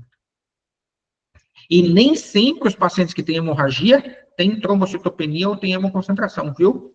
Não estão obrigatoriamente associados a trombocitopenia e hemoconcentração. Olha que importante. Pode me xingar à vontade, a gente vai falar um pouquinho de exame físico geral. Valoriza a temperatura, valoriza a frequência cardíaca, a frequência respiratória, olhe Glasgow, verifique turgor, estado de hidratação de pele, mucosa seca, boca seca, queilite angular, olhos seco, pele que está difícil de ter o turgor, de você nem pegar, principalmente em idosos, palpe pulso do paciente, olha a pressão arterial, investigue a efusão pleural, o derrame pleural, taquipneia, respiração ou ritmo de Kussmaul, paciente com dor abdominal é sinal de alarme, veja se ele tem ascite, hepatomegalia, técnica de Mathieu, 2 centímetros de rebordo costal, investigue exantema, cadê? É Edward o nome, né? Não, que é? Ah, tá, Driele, olha aqui, ó, sinal de Hermann que você acertou, viu? É aquele, a gente chama até, é descrito como mar vermelho com ilhas brancas. Então, o paciente fica todo vermelho com alguns pontos brancos. Sinal de Hermann, muito, muito interessante. E é importante que a gente consiga sempre pesquisar. Sempre lembrando de fazer a prova do laço. E em alguns pacientes, por exemplo, os muito obesos, ou paciente durante o choque, vai estar negativo. Não adianta você tentar fazer prova do laço no paciente com choque, porque a chance dessa prova do laço dar negativa é muito grande. Agora a gente já está para a fase final. Estadiamento. Como que a gente classifica dengue? Dengue do tipo A, dengue do tipo B, dengue do tipo C, dengue do tipo D. Dengue do tipo A, paciente que tem suspeita e não tem sinal de alarme. Pronto. Tem suspeita clínica? Tem. Tem sinal de alarme? Não tem. Acabou. Dengue do tipo A. Por isso que você tem que saber o sinal de alarme, cidadão. Por isso que você tem que saber pesquisar o sinal de alarme muito bem. Paciente que tem suspeita de dengue, sem sinal de alarme, mas ele está nas condições especiais. Quais são essas condições especiais? Está nos nossos próximos slides. Paciente com... Esse é o tipo B. Tipo C, paciente com diagnóstico de dengue e com sinais de alarme. Então, eu já tenho paciente com diagnóstico de dengue. Lembra lá, né? Paciente que esteve em contato em alguma região endêmica, com febre, mais 2 daqueles principais sinais e sintomas, está com diagnóstico de dengue e ou já tem um NS1 positivo e tem sinal de alarme. Esse paciente é tipo C. Nossa mente vai ser A e B de um lado, C e D de outro. Completamente distinto. E D, o paciente tem diagnóstico, tem dengue grave e já está com choque hemorrágico de função orgânica. Esse paciente tem mortalidade superior a 60% em 4 horas. Paciente em dengue estágio D, 60% deles morrem em 4 horas. E, para nós, como que a gente vai classificar de riscos para os enfermeiros que estão de plantão? Dengue do tipo A vai atender como carga azul, do tipo B, prioridade não urgente como verde, do tipo C, amarela, urgência, atendimento mais rápido possível, e D, é emergência, paciente, atendimento imediato, sem perder tempo. Grupo A, suspeito, sem sinais, sem comorbidades, não está no grupo de risco ou não tem nenhuma condição especial. Grupo B, suspeito, ausência de sinais, mas ele tem algum tipo de sangramento de pele espontâneo ou de pele induzido, podendo até ser a prova do laço. Tipo C, o caso é suspeito e o paciente tem algum sinal de alarme. Lembrando, qualquer sinal de alarme, joga o paciente para o grupo C. Qualquer sinal de alarme, joga o paciente para o grupo C. Divas, lembra das divas? Dor abdominal, vômito persistente, ascite ou acúmulo de líquidos, hipotensão, hepatomegalia, sangramento de mucosas, letargia ou aumento do hematócrito. Eu estou repetindo várias vezes porque é muito importante. E no D, não precisa nem falar, né? Aqueles sinais de choque que nós já falamos anteriormente. E olha ali embaixo que interessante. Esses pacientes têm que permanecer em acompanhamento em UTI até estabilização. E quais são os questionamentos importantes? Depois, isso aqui vale muito para a gente, viu? Para a gente que está em pronto-socorro, que atende, que lida diretamente com o paciente. Quais são os questionamentos importantes que a gente tem que fazer após o diagnóstico? Primeiro, é um caso de dengue? Se sim, em que fase o paciente está? Ele está na fase febril? Ele está na fase crítica? Ele está na fase de recuperação? Onde o paciente se encontra? Terceiro, a presença de algum sinal de alarme? Eu tenho que focar no sinal de alarme? Qual sinal de alarme esse paciente pode apresentar? Quarta, qual é o estado hemodinâmico? Ele está hidratado? Ele está em choque? Ele tem algum sinal de choque? Existe alguma condição que esse paciente tem maior risco de gravidade? Será que esse paciente já infartou? Será que esse paciente já está em uso de AS? Será que esse paciente usa anticoagulante? Será que ele tem fibrilação atrial? Em qual grupo que ele está? A, B, C ou D? Esse paciente precisa de hospitalização? Se sim, UTI ou observação? Esses são os questionamentos básicos que nós devemos fazer. São questionamentos básicos que nós devemos fazer para um paciente com um diagnóstico de dengue. Manejo clínico, não vou brincar, né? É evidente que eu vou usar o manejo clínico do Ministério da Saúde. Esse manejo clínico é muito importante. Nada do que eu já não tenha falado para vocês. Paciente com suspeita de dengue, 2 ou mais das seguintes manifestações, tudo que a gente conversou hoje, e notificar todo o caso suspeito. Primeira pergunta, tem um sinal de alarme? Olha a minha pergunta, por que ela é importante? Porque ela vai dividir. Paciente com sinal de alarme vai para o grupo C e D. Paciente sem sinal de alarme vai para o grupo A e B. São muito distintos. Se ele não tem sinal de alarme, aí sim eu vou... Deixa eu Voltou a aula? Tinha dado uma travada aqui. Algum sinal de alarme? Tem algum sinal de alarme nesse paciente? Se não, aí sim eu vou fazer a prova do laço. A prova do laço for negativa, grupo A. Paciente não tem sinal de alarme, não tem prova do laço positivo. Grupo B, prova do laço positiva. Grupo C, ele já tem sinal de alarme. Ele tem sinal de alarme presente, que é aqueles sinais que a gente tinha referido anteriormente, e a grupo D é aquele paciente grave. No grupo A, sem sinal, sem condição. Grupo B, nós vamos começar a hidratação de imediato. Perceba que para todos os grupos, grupo A, grupo B, grupo C e grupo D, a conversa é hidratação. Hidratação, hidratação, de acordo com a sua classificação. A e B podem ser somente por hidratação oral e C e D, hidratação venosa. Esse slide ele era muito grande, então eu subdividi em algumas partes, né? A mesma imagem passando um pouquinho mais para baixo, acompanhamento do grupo A ambulatorial, exame complementar só se for muito necessário, ele tiver alguma condição especial, caso não precise, é a critério médico, o paciente não precisa, hidratação oral. Quanto que eu vou hidratar desse paciente? 60 ml por quilo por dia. Dividindo como? 1/3 com sal de reidratação oral no início e os outros 2/3 com qualquer outro tipo. Água, suco de fruta, soro caseiro, chá, água de coco, o que o paciente tiver condição de usar e o que o paciente tiver à sua disponibilidade. 1/3 nas primeiras 4 horas, 1/3 nas primeiras 4 horas. E os outros 2/3 durante o resto do dia. E crianças abaixo de 13 anos, depende do seu peso. Na dengue do tipo B, exame de complementar. Aí o hemograma já é obrigatório. Se o paciente tem prova do laço positiva, não tem o que fazer. Hemograma é obrigatório. Você tem que pedir hemograma para ele, para a gente saber como estão as plaquetas. E aí a gente vai olhar o hematócrito. Se o hematócrito estiver normal, o tratamento pode ser ambulatorial. Se eu tiver hemoconcentração, peraí. Hemoconcentração está lá no DIVAS? Está lá no DIVAS, aumento de hematócrito. Dádivas, perdão. Está lá no Dádivas, aumento de hematócrito. Se ele está no aumento de hematócrito, se ele está com aumento de hematócrito, ele tem um sinal de alarme. Ele deixa de ser do tipo B e passa a ser do tipo C. Então, eu conduzo esse passo com o tipo C. Se o paciente estiver bem, eu posso dar alta para ele com retorno para reavaliação em até 48 horas, caso tenha remissão, após a remissão da febre e mantenha a hidratação oral. No paciente do tipo C, leito de internação com estabilização, aí eu vou pedir para esse paciente obrigatório, hemograma, peço albumina e peço as transaminases. O que a gente recomenda? Raio-X, em PA, perfil, e lembra que eu falei da incidência de Laurel? A incidência de Laurel é colocar o paciente em decúbito lateral esquerdo, para você ver se tem alguma lâmina de derrame pleural presente. Em alguns pacientes, caso seja necessário, o ultrassom de abdômen é bom para avaliar líquido livre na cavidade. Pode pedir outros exames, nada muito específico, né? Não tem nenhuma especificidade.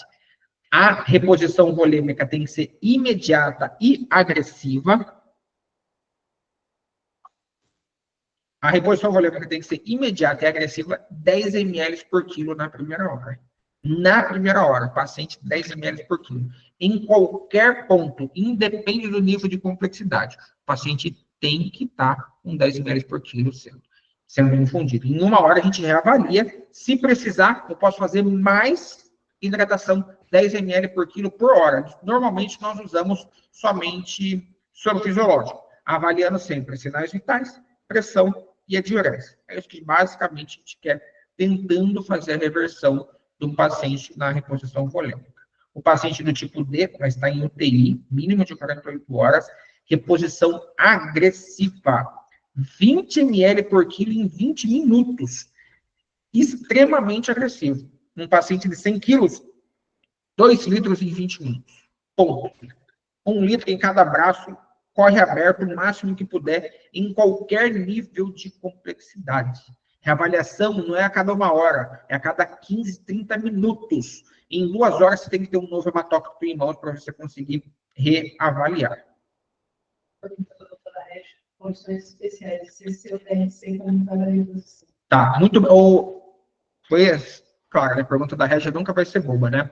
Régia, vai ter um slide específico para isso? deixa eu só ver, aqui embaixo, no próximo slide, só para você saber, vai ter as condições clínicas especiais, tá? Eu já falo aqui, como o slide é assim, sabe aquele manual da dengue que é muito grande? Não ia caber num slide, então eu acabei subdividindo. Mas eu vou ter um slide específico do paciente com insuficiência cardíaca, como a gente deve repor. Mas é uma condição especial, né? É um cobertor curto, né? Quando você cobre a cabeça, descobre o pé, quando você cobre o pé, acaba descobrindo a cabeça.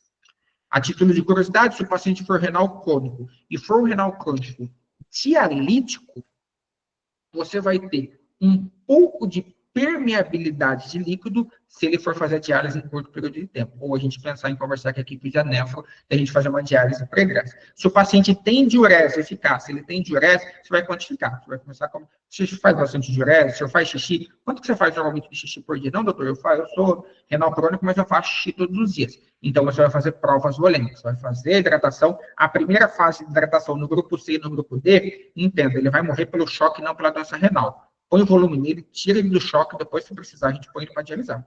É preferível que você reponha, hidrate ele, tire ele do choque, e depois a gente dialisa ele, depois a gente liga para a doutora Tassiana e dialisa ele, do que você perder esse paciente por choque, porque ele era um paciente renal ou um paciente com insuficiência cardíaca. Na insuficiência cardíaca é um pouco mais fácil de você tatear, porque vai ter um slide específico sobre isso, porque você tem sinais clínicos mais tateáveis.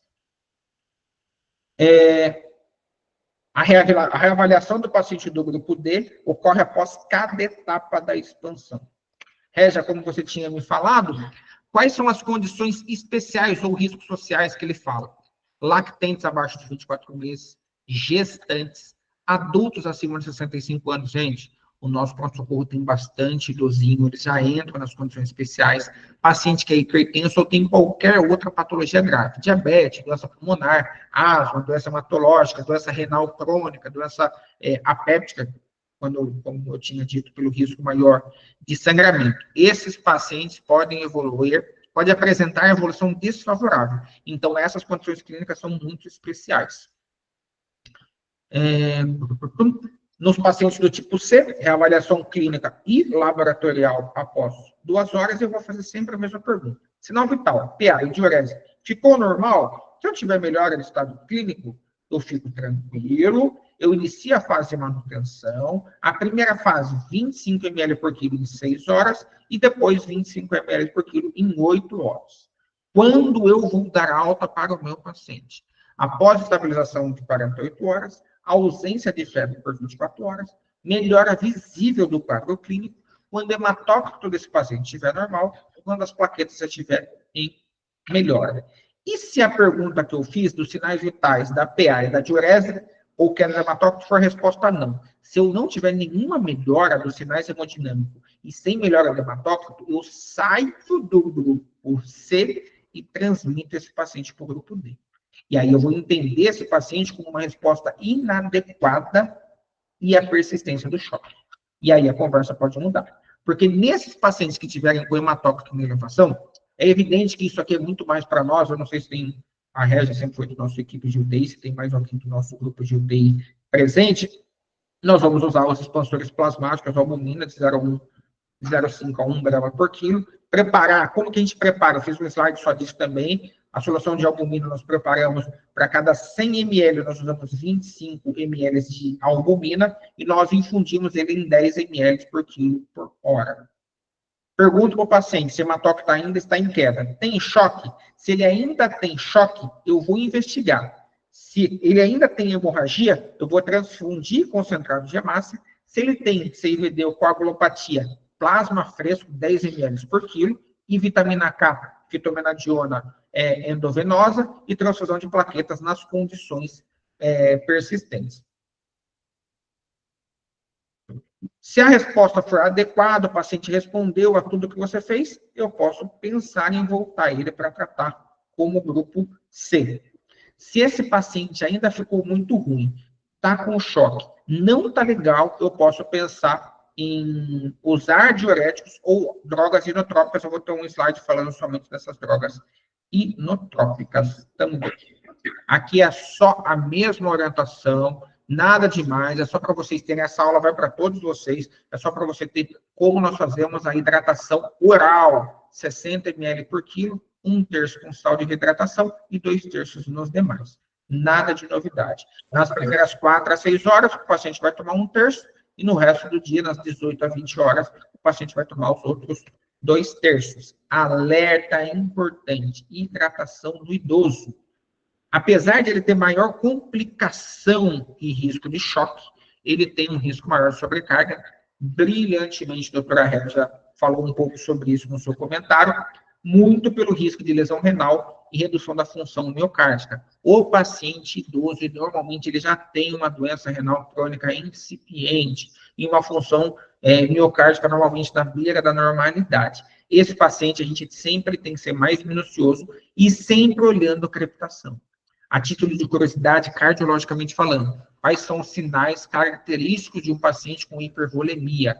Não é edema de membro inferior, edema de inferior é o último, até porque insuficiência venosa faz edema de membro inferior, anlodipina faz edema de membro inferior, bateu o pé faz edema de membro inferior. Então, é o critério menor. Até nos critérios maiores de Framingham, ele fala estertor em ambas as fases, turgência jugular 45 graus, RHJ, refluxo hepatojugular, aperta o fígado, pelo fígado está em congestão, ele empurra sangue para a veia cava e faz a distensão da jugular, e ritmo de galope, que é quando eu tenho uma terceira bulha, ao invés do coração bater. Não tá? Ele faz como se fosse um cavalo cavalgando. Esse é o ritmo do galope. Ele tem a famosa B3, a terceira bulha. Se alguém ouvir, grava, porque é raro de você se ouvir.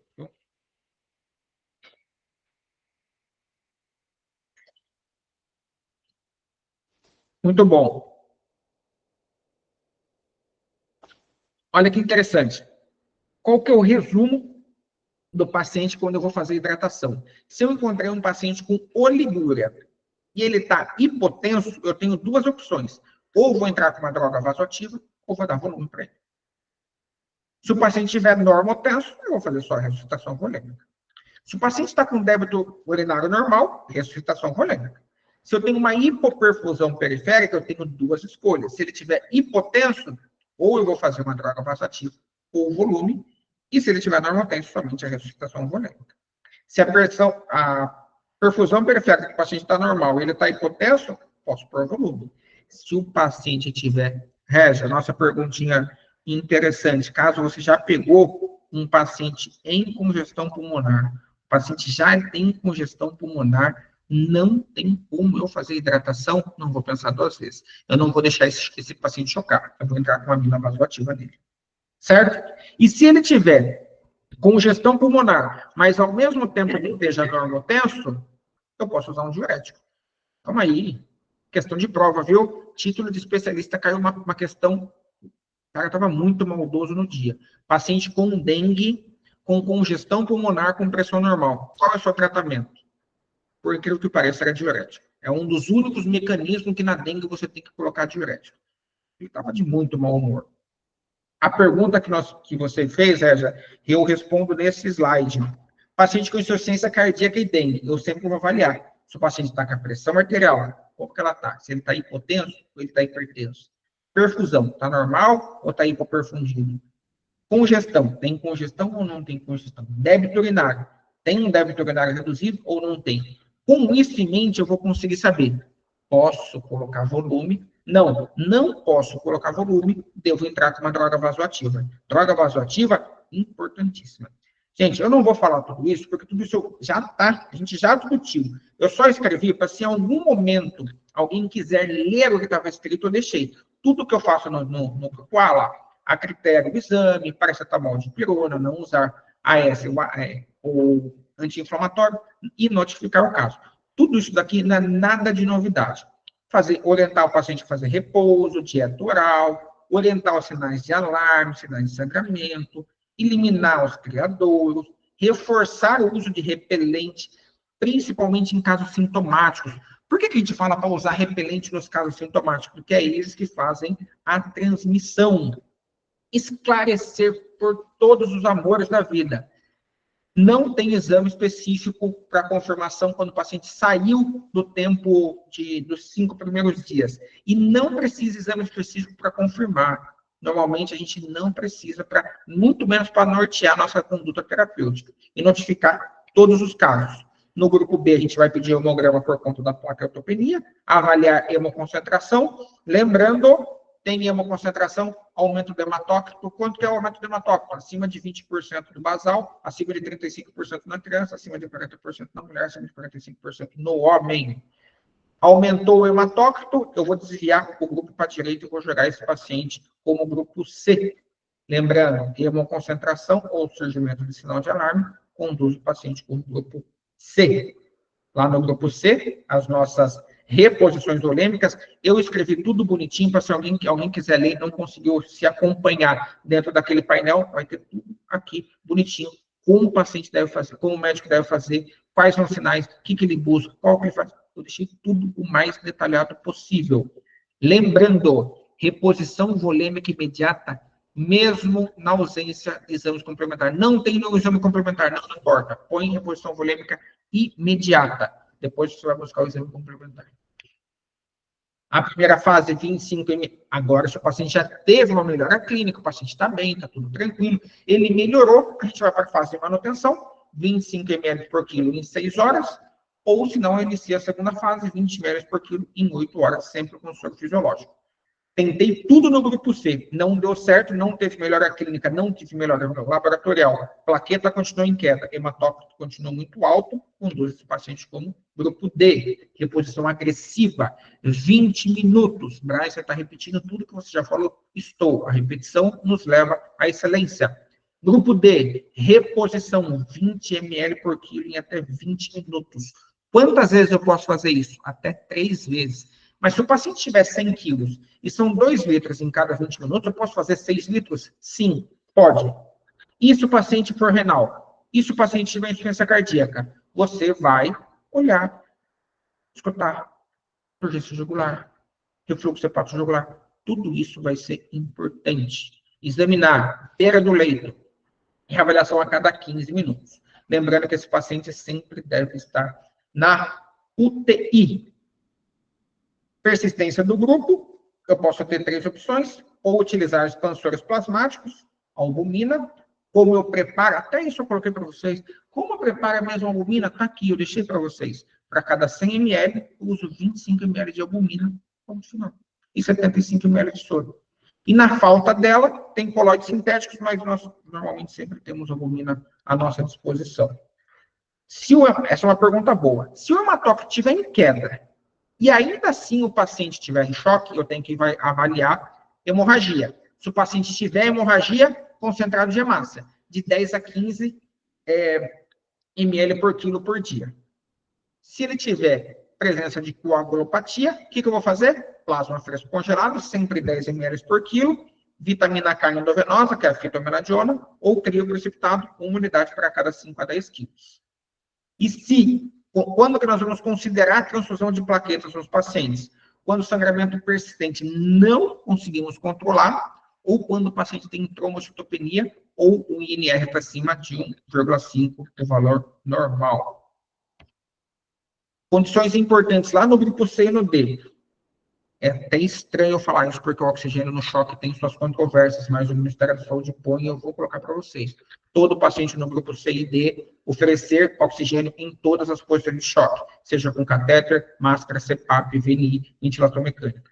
Asterisco. Professor Luciano Dreger, da unidade de emergência do HC do Hospital das Clínicas, nos refere que tem alguns estudos que o oxigênio no choque aumenta a mortalidade. Os acompanhamentos sempre é feito com hematócrito, diurese e sinais vitais. Evitar procedimentos invasivos desnecessários, toracocentese, paracentese, pericardicentese. Você não precisa tirar nada disso agora. No tratamento do choque, é até aceitável você usar um catéter periférico, desde que ele seja de grande calibre. Se o paciente tiver uma plaquetopenia muito importante, é difícil você conseguir passar um acesso central. Asterisco importante, conversei isso com o Maurício também. Nós temos que, nosso hospital tem 3 aparelhos de ultrassom à nossa disposição. Acesso central colocado no nosso hospital tem que ser guiado por ultrassom. Isso é boa prática médica. Eu não sei, por favor, me sinalize. Eu venho aqui um dia e nós fazemos um treinamento exclusivo para vocês. Beira de leito. Nossos pacientes têm que ser passados acesso central guiado por ultrassom. Nós temos ultrassom. Se o CRM perguntar para vocês, tinha ultrassom loco? Tinha. Você usou? Não, não usei. Foi imperícia e prudência da sua parte. Contexto de parada cardiorrespiratória. Paciente, você não está conseguindo entubar porque tem muito sangramento, pode usar máscara laríngea, viu? É uma alternativa que pode ser utilizada. Naquele slide que eu tinha falado sobre droga vasoativa, não preciso nem falar, né? Quando a gente precisar de inotrópico, ou quando o paciente, lembrando que na primeira fase a gente precisa de reposição hídrica, e na segunda fase, restrição hídrica por conta da reabsorção, o paciente pode usar dopamina, de 5 a 10 microgramas por quilo por minuto, dobutamina, de 5 a 20, na dose mais clássica, de 5 a 20 microgramas por quilo por minuto, ou até milrinona. Tem pouca gente que tem acesso a milrinona, nós temos, graças a Deus, acesso a milrinona. Milrinona é um inibidor da fosfodiesterase 3, ele atua muito bem. A vantagem da milrinona em relação à dobutamina é que ela não é cronotrópica positiva, então ela não é arritmogênica. Então, o paciente que estiver taquicárdico, ele pode usar milrinona no lugar da dobutamina por conta do poderio de choque de arritmia que a dobutamina tem. Lembrando, na hora que você colocar a dobutamina, o paciente vai ter arritmia cardíaca, não se preocupe com isso. Vamos lá, interessantíssimo isso. A doutora Márcia está online? A doutora Márcia é sensacional, meu braço direito, viu? Devo muito. E detalhe importante, eu tenho uma gratidão enorme para a doutora Márcia que me colocou dentro da Unimed, então eu tenho essa gratidão eterna por ela. Ela mostrou um aplicativo muito legal que chama Sampa Dengue. Esse aplicativo feito pela Prefeitura de Estado de São Paulo, gente, é muito legal. Tem à disposição tanto no Google Play quanto no iOS. É facinho de mexer. Quando você instala ele, deixei o QR Code aí, caso alguém queira, eu vou deixar mais 10 segundos para alguém queira, ou só escrever Sampa Dengue. Olha como é legal. Quando você coloca, eu não consegui muitas imagens, eu consegui algumas pelo meu celular, mas é muito fácil de mexer. Você coloca lá sexo masculino e feminino, a idade do paciente, o peso, a data do início dos sintomas. Na hora ele vai te perguntar, ele vai abrir uma tela e vai perguntar: tem sinais de alarme? Faça um teste aí com vocês. Você coloca tem sinal de alarme, na hora ele te joga para o grupo C e te fala o que você deve fazer. E você vai clicando, ele é interativo. O paciente está como? Tem sinal disso, você vai colocando os sinais, ele vai só com links, ele vai te jogando, paciente do grupo D, começa com isso, começa com aquilo. Não, é muito legal. Esse é um aplicativo do Sampa Dengue, foi assim, uma parceria do SUS com a Prefeitura de São Paulo, foi muito, muito, muito, muito bacana. Ufa! Mensagem final, gente. Primeiro, assim... foi tão longa a aula, não. Foi muito, né? Eu sei que foi pesado. 1h30 de aula é muito pesado mesmo. Tinha muita coisa para falar. A aula sei que ficou pesada, ficou extensa. Agradeço infinitamente todo mundo que ficou aqui com a gente hoje. Não acho que isso aqui cai do céu. É muito trabalhoso. A gente tem que estudar muito, estar muito atento, muito antenado para ter isso. Eu fico pensando que não daria nem como eu tirar um pouco dos slides, porque tinha muito que eu precisava passar para vocês. Eu já vou abrir o áudio de todo mundo, aí vocês podem falar à vontade. Mas eu fiz de todo o coração, toda a última quinta do mês vai ter. Nem todas as aulas vão ser longas assim, pode ter certeza que as outras aulas serão mais curtas, mas eu tinha que dar um enfoque muito grande para a dengue, porque nós vamos enfrentar, eu participei de uma reunião da vigilância epidemiológica, nós vamos enfrentar uma dengue muito, muito cruel esse ano, a gente tem que estar muito preparado para isso.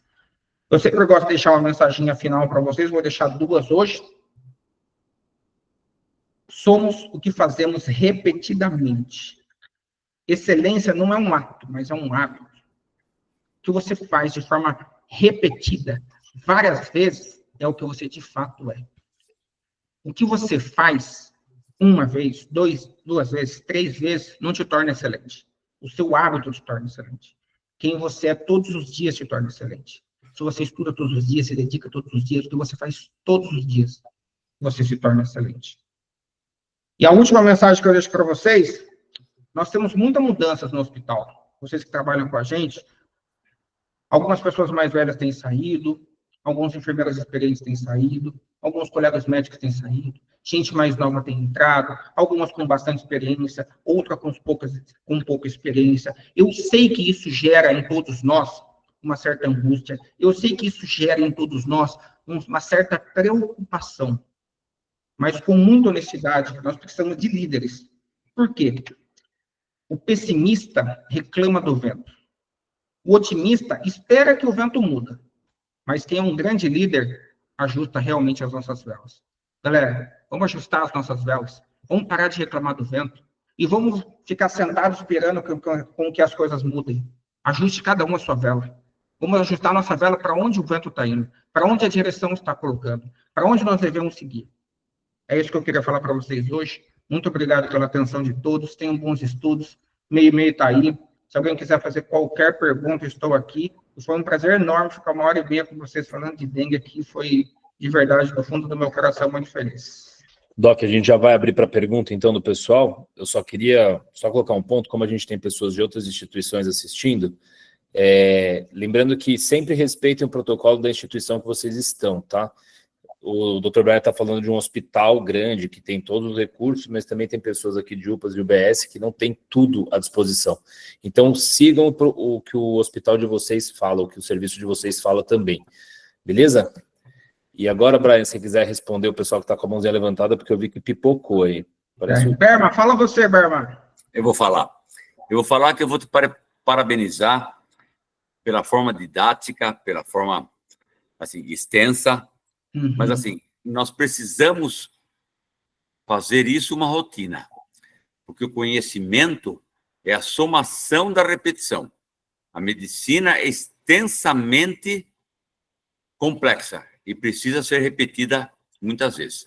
Doutor Maurício, é um grande prazer estar ao seu lado e você coordenando isso aí, Dr. Brian e toda a equipe. Então, eu queria apenas dizer que parabenizar a todos.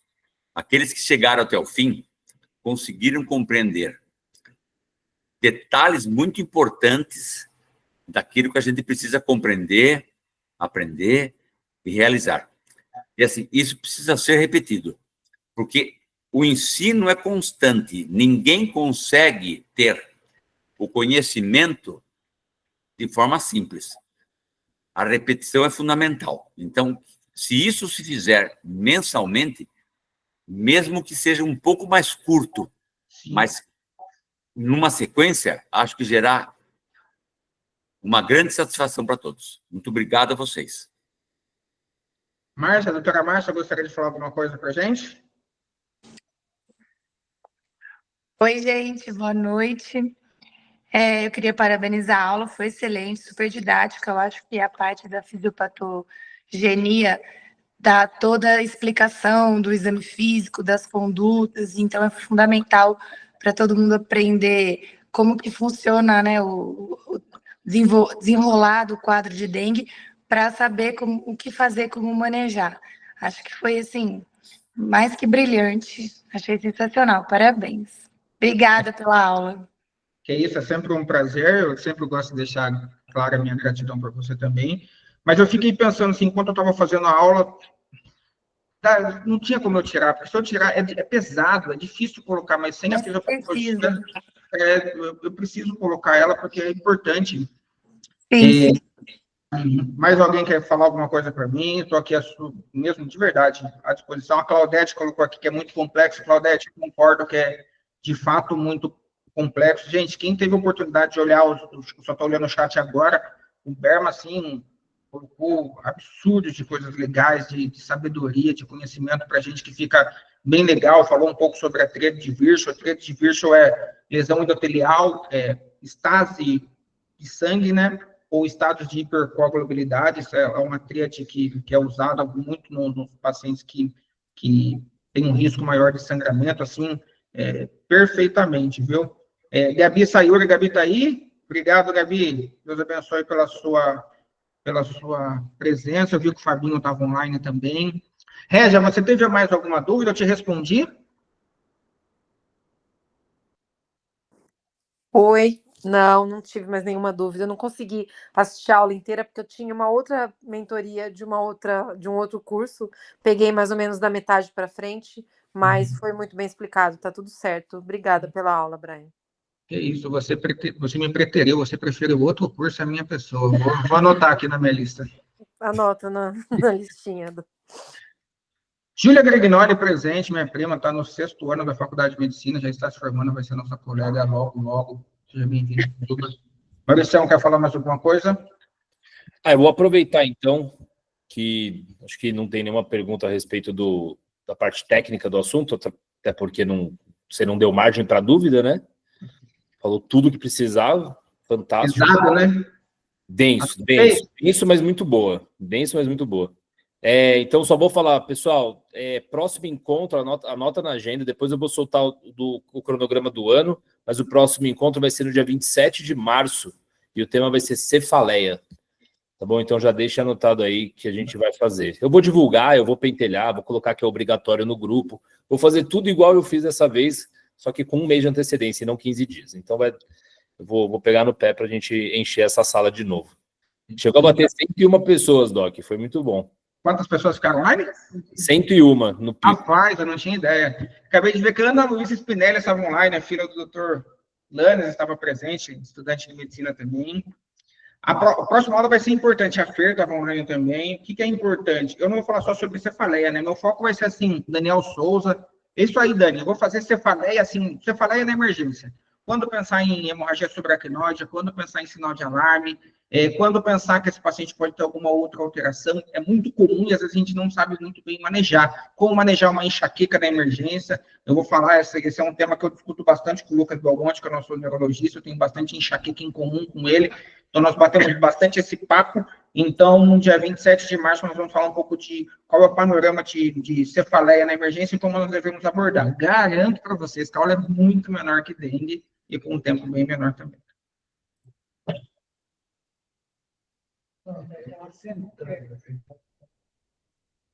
Eu vi que tinha gente, alunos da Uninove também de São Roque, da Unisão Roque estavam presentes, né? Alunos do professor Wagner, da Kelly. Muito bem, obrigado a todos, viu? Deus abençoe a todo mundo, foi um prazer estar com vocês.